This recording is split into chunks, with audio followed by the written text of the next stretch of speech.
ఈసారి ఏపీలో ఎవరి ప్రభుత్వం రాబోతుంది? జగన్కి మళ్లీ పట్టం కడతారా లేదంటే సర్కార్ని మారుస్తారా అనే చర్చ జనంలో బాగా జరుగుతోంది.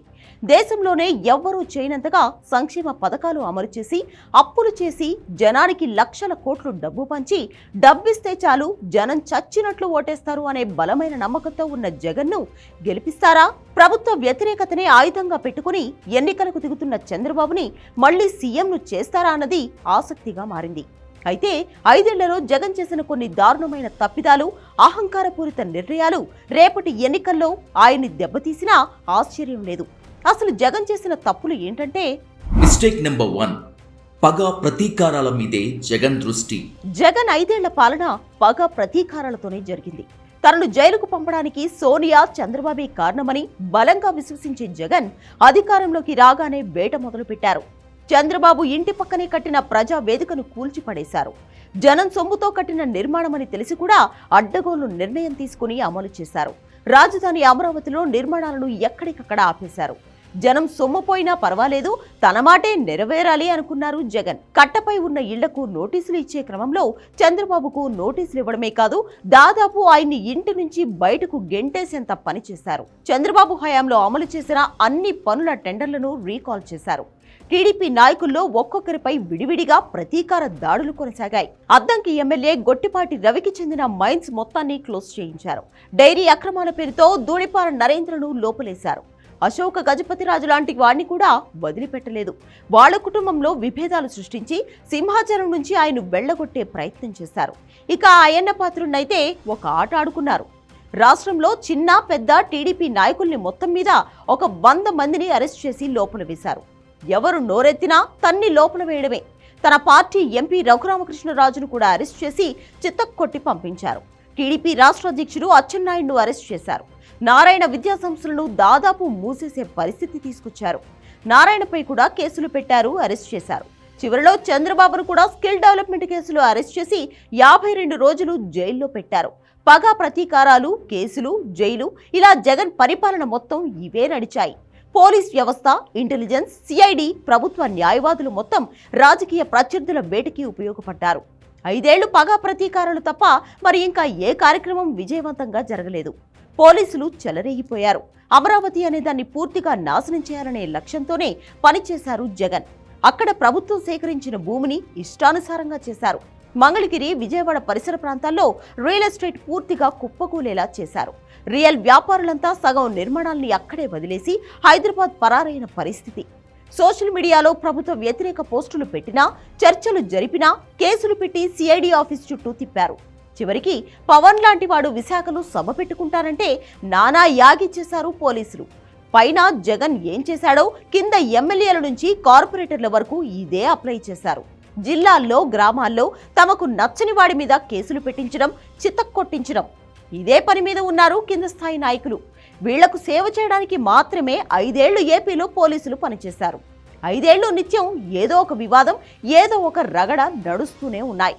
ఏపీలో అన్రెస్ట్ అనేది సాధారణమైపోయింది. జగన్ చేసిన రెండవ తప్పు, కబ్జాలతో వణికించిన మంత్రులు, నేతలు. జగన్ జోరు చూసి కింద స్థాయిలో మంత్రులు, ఎమ్మెల్యేలు చెలరేగిపోయారు. ఉత్తరాంధ్ర ఇన్ఛార్జిగా వెళ్లిన ఎంపీ విజయసాయిరెడ్డి ఆ 3 జిల్లాల్ని వణికించేశారు. సామాన్య ఉద్యోగులు, సాదాసీదా వ్యాపారులు కూడా భయపడిపోయే పరిస్థితి వచ్చింది. వ్యాపారాలు పెట్టారు, కబ్జాలు చేశారు. రియల్ ఎస్టేట్ వాళ్ళందరినీ తమ కంట్రోల్లో పెట్టుకున్నారు. తన్ని మరీ భూములు లాక్కున్నారు. విజయనగరంలో మజ్జి శ్రీనివాస్ అలియాస్ చిన్న సీను లాంటి వాళ్లు మరింత చెలరేగిపోయారు. ప్రభుత్వ కాంట్రాక్టులన్నీ వైసీపీ వాళ్లే కైవసం చేసుకున్నారు. సాయిరెడ్డితో పాటు వైసీపీ వాళ్లందరూ విశాఖలో వ్యాపారాలు విస్తరించారు. విశాఖ భూములపైనే పడ్డారు. ప్రశాంతంగా ఉండే విశాఖ కబ్జాల పర్వంతో వణికిపోయింది. విశాఖ ఎంపీ ఎంవివి సత్యనారాయణ తన రియల్ ఎస్టేట్ సామ్రాజ్యాన్ని విస్తరించే పనిలో భాగంగా అడ్డగోలు కబ్జాలు చేసి పడేశారు. జగన్ కు అత్యంత సన్నిహితుడైన జీవి అనే ఆడిటర్ విశాఖను గుప్పెట్లో పెట్టుకుని ఆడించారు.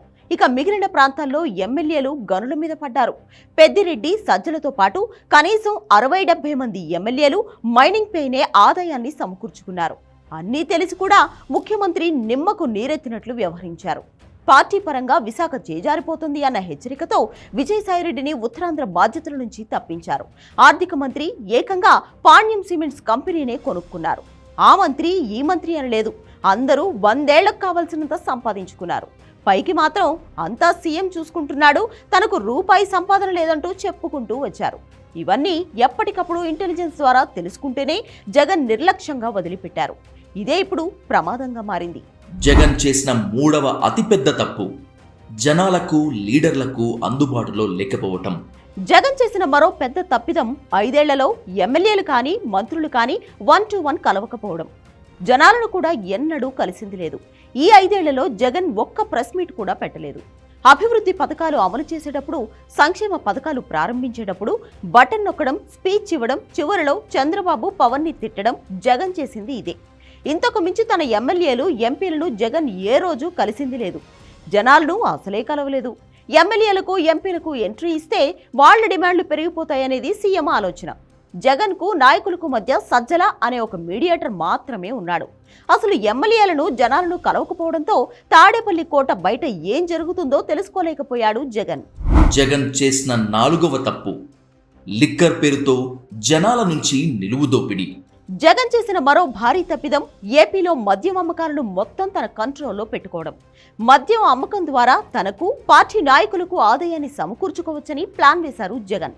దేశంలో దొరికే బ్రాండ్లన్నింటినీ రాష్ట్రంలోకి అడుగు పెట్టనివ్వకుండా సొంత బ్రాండ్లు క్రియేట్ చేశారు. ఇది జగన్ విశృంఖలతకు మచ్చుతునక. బూమ్ బూమ్, ప్రెసిడెంట్ మెడల్ ఇలాంటి పిచ్చి పేర్లతో లిక్కర్ బ్రాండ్లను సృష్టించి ఏపీకి పరిమితం చేసి అధిక రేట్లకి లిక్కర్ అమ్ముకున్నారు. అది తాగితే అనారోగ్యం, మరోవైపు రేట్ ఎక్కువ. కేవలం సొంత లిక్కర్ పాలసీ అమ్మకాల వల్ల జగన్, ఆయన చుట్టూ ఉన్న కొందరు మాత్రమే వేల కోట్ల రూపాయలు సంపాదించుకున్నారనే ఆరోపణలు ఉన్నాయి. భారతదేశంలోని ఏ రాష్ట్రంలోనూ ఇలా లిక్కర్ బ్రాండ్లు పెట్టి ప్రభుత్వం అమ్ముకునే పరిస్థితి లేదు. జగన్కు డబ్బు ఎలా సంపాదించాలో తెలుసు, ఎక్కడి నుంచి సంపాదించాలో కూడా తెలుసు. మద్యం మీద కబ్జా పెట్టి సొంత బ్రాండ్లు సృష్టించి లాభపడ్డాడు. మద్యాన్ని పూర్తిగా నిషేధిస్తానని ఇచ్చిన హామీని కూడా గాలికి వదిలేశాడు. లిక్కర్ రాష్ట్రంలో చాలా మందిని ప్రభావితం చేస్తుంది. ఒక పక్క డబ్బులు ఇస్తున్నాడు, మరో పక్క ఇలా జనాలను దోచేశాడు అనే టాక్ పబ్లిక్ కు భారీగా వెళ్లిపోయింది. జగన్ చేసిన 5వ తప్పు ఆంధ్రప్రదేశ్ రాష్ట్రంలో ఇసుక కొరత, అల్లాడిపోయిన జనం. లిక్కర్ తర్వాత జగన్ సమకూర్చుకున్న ఆదాయ వనరు ఇసుక. రాష్ట్రంలోని ఇసుకను ప్రైవేట్ సంస్థకు లీజుకిచ్చేశాడు. ఎమ్మెల్యేలు కానీ, ఎంపీలు కానీ, నాయకులు ఎవరు అటువైపు చూడకూడదని ఆదేశించాడు. ఆ ప్రైవేట్ సంస్థ ఇసుక తవ్వుకుంటుంది, దానికి ఎంత చెల్లించాలో అంత ప్రభుత్వానికి చెల్లిస్తుంది. దీంతో రాష్ట్రంలో ఇసుక కరువు వచ్చేసింది. ఇసుక రేటును ప్రైవేట్ సంస్థ రేటు నిర్ణయించింది. చాలా నిర్మాణాలు ఇసుక లేక నిలిచిపోయాయి. చివరికి అధిక రేటు ఇచ్చి కొనుక్కోవాల్సిన పరిస్థితి వచ్చింది. ఇసుక కారణంగా జగన్ ఆర్థికంగా బలపడి వచ్చేమో గానీ సామాన్యులు మాత్రం ఇసుక దెబ్బతో విలవిల్లాడిపోయారు. జగన్ చేసిన మరో తప్పిదం మొత్తం ఇసుక అమ్ముకోవడం. జగన్ చేసిన 6వ తప్పు గోతుల్లా మారిన రోడ్లు, జనాల పాట్లు. ఏపీలో అస్తవ్యస్తంగా ఉన్న రోడ్ల గురించి పక్క రాష్ట్రంలోనే కాదు, విదేశాల్లోనూ చర్చ జరుగుతోంది. ఏపీలో నేషనల్ హైవే మినహాయించి మిగిలిన రోడ్లన్నీ దారుణంగా ఉన్నాయి. చంద్రబాబు హయాంలో వేసిన సిమెంట్ రోడ్లు మినహా మిగతా రోడ్ల పరిస్థితి చెప్పలేం. డబ్బులన్నీ సంక్షేమ పథకాలకే పోవడంతో రోడ్లను పూర్తిగా వదిలేసింది జగన్ సర్కార్. ఏపీ రోడ్లపై సోషల్ మీడియాలో వేల జోక్స్, వీడియోలు కనిపిస్తాయి. ముందుగా 3 నుంచి 4 వేల కోట్లు ఖర్చు చేసి రోడ్లు బాగు చేయించుకుంటే బాగుండేది. అయితే అది కూడా చేయలేకపోయారు. జనం ఏం మాట్లాడుకుంటున్నారో జగన్కి తెలియకపోవడమే చాలా సమస్యలు పరిష్కారం కాకపోవడానికి కారణం. దీనికి తోడు సంక్షేమ పథకాలకు ప్రతి నెల 1000 కోట్లు ఖర్చు చేయడం, ఆదాయం పెరగకపోవడంతో మౌలిక సదుపాయాలపై జగన్ దృష్టి పెట్టలేదు. అదే ఆయన చేసిన 6వ తప్పు. జగన్ చేసిన 7వ తప్పు బాబాయ్ హత్య కేసుతో బజారున పడిన పరువు. 2019లో జగన్ బాబాయ్ వివేకాను హత్య చేశారు. ఆ ఎన్నికల్లో ఈ హత్యని బాగా వాడుకున్నారు జగన్. చంద్రబాబే ఈ హత్య చేయించాడని ప్రచారం చేశారు. ఆ తర్వాత 5 ఏళ్లలో ఆ హత్య కేసులో జగన్, ఆయన కుటుంబం అబాసు పాలైంది. జగన్ సోదరుడు అవినాష్ రెడ్డి ఈ కేసులో నిందితుడుగా ఉన్నాడు. అవినాష్ తండ్రిని కూడా ఈ కేసులో అరెస్ట్ చేశారు. వివేకాకి సన్నిహితుడైన దస్తగిరి తానే ఈ హత్య చేశారని అప్రూవర్గా మారాడు. ఆయన అవినాష్ రెడ్డిపై ఆరోపణలు చేశాడు. రకరకాల ప్రయత్నాలతో అవినాష్ రెడ్డి జైలుకు వెళ్లకుండా తప్పించుకున్నాడు. ప్రస్తుతం బెయిల్పై ఉన్నాడు. వివేక గుండెపోటుతో చనిపోయాడని ఒకసారి, లేదు హత్య జరిగిందని మరోసారి, ఇలా రకరకాలుగా లీకులిచ్చి జగన్ చుట్టూ ఉన్న కోట్రీ అడ్డంగా బుక్ అయింది. టీడీపీ సోషల్ మీడియా వివేక హత్యను 1కి 10 చేసింది. మరో సోదరి సునీతారెడ్డి జగన్, అవినాష్కు వ్యతిరేకంగా కోర్టులో పోరాడుతోంది. దీంతో ఇంటి గుట్టు రచ్చకెక్కింది. ఈ కేసు సిబిఐ చేతుల్లోకి వెళ్లినా ఎటూ తేలింది లేదు. జగన్ను, అవినాష్ను కేంద్రంలోని మోదీ సర్కారే కాపాడుతుందని విపక్షాలు ఆరోపిస్తున్నాయి. అయితే వివేకా హత్యకు కారణాలేంటి? హత్య వెనుక ఎవరున్నారన్నది తేలకపోయినా కేసు ప్రభావం మాత్రం ఖచ్చితంగా జగన్ గెలుపోటములపై ఉంటుంది. జగన్ కుటుంబ సంస్కృతిపై జనం అసహ్యం పెంచుకునేలా వివేకా హత్య పబ్లిక్లోకి వెళ్లిపోయింది. జగన్ చేసిన 8వ తప్పు, అమరావతిని తొక్కేసిన జగన్. ఏపీ అసెంబ్లీలో అమరావతిని రాష్ట్ర రాజధానిగా ఆమోదించిన జగన్ అధికారంలోకి వచ్చాక అమరావతిని ఇనుపపాదంతో తొక్కేశారు. ఆంధ్రప్రదేశ్కు 3 రాజధానులు అంటూ ప్రకటించారు. విశాఖను ఎగ్జిక్యూటివ్ క్యాపిటల్గా ప్రకటించిన జగన్ కనీసం అక్కడ కూడా ఏమీ డెవలప్ చేయలేదు. ఋషికొండలో కొండకు గుండు కొట్టించి తన కోసం అత్యంత ఖరీదైన అధికార నివాసాన్ని 200 కోట్ల రూపాయలు ఖర్చు పెట్టి కట్టించుకోవడం తప్ప జగన్ చేసింది ఏమీ లేదు. కోర్టు వ్యతిరేకించినా, కేంద్రం వ్యతిరేకించినా, జనం ఒప్పుకోకపోయినా విశాఖే రాజధాని అంటూ ఒక సామాజిక వర్గాన్ని టార్గెట్గా చేసుకుని అమరావతిని భ్రష్టు పట్టించారు. మరోవైపు విశాఖను వైసీపీ కార్యకర్తలు, నాయకులు ఆగం చేశారు. ఇదంతా జనంలో జగన్ పట్ల, వైసీపీ పట్ల విపరీతమైన వ్యతిరేకతను సృష్టించింది. ఇంత చేసి ఆంధ్రప్రదేశ్కి ఏ రాజధాని లేకుండా చేశారు జగన్. జగన్ చేసిన 9వ తప్పు, ప్రజలను కులాలు, వర్గాలుగా విడగొట్టిన జగన్. ఆంధ్రప్రదేశ్ జనాన్ని తన పార్టీ గెలుపు కోసం కులాలు, వర్గాలుగా విడగొట్టేయడం జగన్ చేసిన మరో దుర్మార్గపు పని. ఒక రెడ్డి ముఖ్యమంత్రి బహిరంగ వేదికపై నా ఎస్సీలు, నా బీసీలు, నా ఎస్టీలు అంటూ జనాన్ని కులాల వారీగా విడగొట్టేశారు. ఆ కులాలకు మాత్రమే తాను మేలు చేస్తానని నిస్సిగ్గుగా చెప్పుకున్నారు జగన్. అక్కడితో ఆగలేదు. తాను పీడిత, తాడిత ప్రజలకు ప్రతినిధినని, భూస్వామ్య వర్గాలకు వ్యతిరేకనని, చంద్రబాబు, పవన్ కళ్యాణ్ వీళ్లంతా భూస్వామ్య వర్గాలు అని ఒక పిచ్చి వాదన ఎత్తుకున్నాడు జగన్. దేశంలోనే అత్యంత ధనిక ముఖ్యమంత్రి, 1000 కోట్ల రూపాయల అధిపతి, ఎలక్షన్ అప్పుడు 770 కోట్లు అధికారికంగా ప్రకటించిన నాయకుడు తాను పేదల ప్రతినిధినని, పేదల కోసం పోరాడుతున్నానని చెప్పుకోవడం పరమ జుగుప్సాకరంగా ఉంటుంది. ఈ చిల్లర మాటలు, చిల్లర వేషాలు కూడా జగన్ పట్ల అసహ్యాన్ని పెంచాయి. పేదల ప్రతినిధిగా, సంపన్న వర్గాల నుంచి పేదలను కాపాడే విప్లవకారుడిగా తనను తాను జగన్ చెప్పుకోవడం, పఠించుకోవడం మరో భయంకరమైన తప్పు. జగన్ చేసిన 10వ తప్పు, ముంచేయనున్న ల్యాండ్ టైటిలింగ్ యాక్ట్. పోలింగ్ కి సరిగ్గా 15 రోజుల ముందు Telugu Desam social media land titling act పై లేపిన గబ్బు జగన్ ని ముంచేస్తోంది. ల్యాండ్ టైటిలింగ్ యాక్ట్ ద్వారా ప్రజల భూముల్ని జగన్ లాక్కుంటాడని, వాటిని తనఖా పెట్టుకుని డబ్బులు తెచ్చుకుంటాడని, మీ భూములపై మీకు హక్కు లేకుండా పోయిందని, ఒరిజినల్ పట్టాలు సబ్ రిజిస్టర్ దగ్గరే ఉంటాయని, ఇలా రకరకాలుగా సోషల్ మీడియాలోనూ, టీడీపీ మీడియాలోనూ ల్యాండ్ టైటిలింగ్ యాక్ట్ పై అల్లరి చేశారు. దీన్ని జనం బాగా నమ్మారు.